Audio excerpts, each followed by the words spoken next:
आदरणीय महाराष्ट्र राज्याचे लाडके उपमुख्यमंत्री अ, माननीय अजितदादा पवार यांच्या हस्ते आपल्या वारज्यातलं सर्वे नंबर 113 मधलं क्रीडांगणाचं भूमिपूजन त्या ठिकाणी झालेलं होतं. पण काम कुठेतरी स्टॉप झालेलं होतं. तर त्या कामाला चालना देण्यासाठी मी त्याचा वेळोवेळी पाठपुरावा करत होते.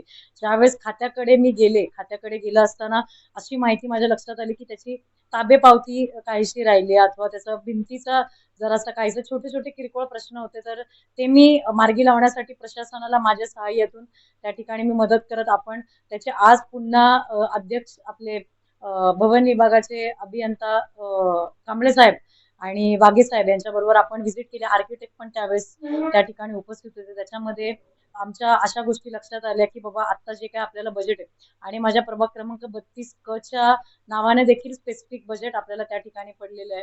तर असं मिळून आपण पुणे शहरातलं सगळ्यात सुंदर आंतरराष्ट्रीय दर्जाचं जे की आपल्या पुणे शहरात कुठेही नाहीये स्केटिंगचं अकॅडमी म्हणा किंवा स्केटिंगचं खेळासाठी ज्या काय महत्वाच्या गोष्टी असतील त्या म्हणा.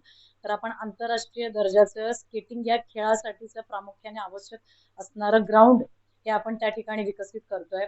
आणि स्टेप बाय स्टेप जसं स्केटिंग होईल तसं आपण अनेक विविध प्रोजेक्ट त्या ठिकाणी आपण आणतोय. त्याच्यामध्ये आपलं स्टार्टिंग जर आपण केली तर त्याच्यामध्ये बॅडमिंटन हॉल आहे.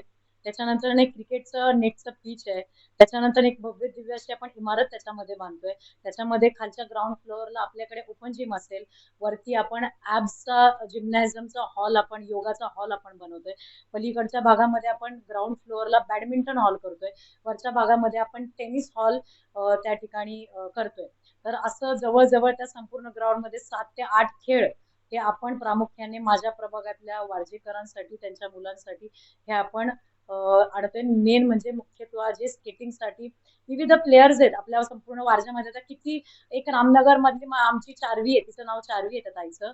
तिला बिचारीला स्केटिंग मध्ये इतकी 4 वर्षापासून ती स्केटिंग या खेळामध्ये इंटरनॅशनल लेवलला खेळते. पण कुठेही ग्राउंड नाही. तिला खेळायचं म्हटलं की तिला पिंपरी चिंचवडला भोसरीला जा किंवा कुठे खडकवासल्याला जा अशा विविध ठिकाणी त्यांना सगळ्यांना प्रॅक्टिससाठी जावं लागतं. तर त्या गोष्टी कुठेतरी लक्षात घेत बाबा प्रत्येक खेळाला आपण प्रामुख्याने न्याय देण्याचा प्रामाणिकपणे प्रयत्न करतोय. त्या अनुषंगाने आपण सगळ्यात आधी याच वर्षात आणि पूर्ण होणार तेवढ्या बजेटमध्ये आपलं स्केटिंगचं ग्राउंड हे आपण त्याची येत्या पुढच्या वर्षामध्ये आपण त्याची फीतच कापू इतकं. आणि ते आपलं ड्रीम प्रोजेक्ट असणार. त्याला वेळ लागणार 3 ते 4 वर्षामध्ये.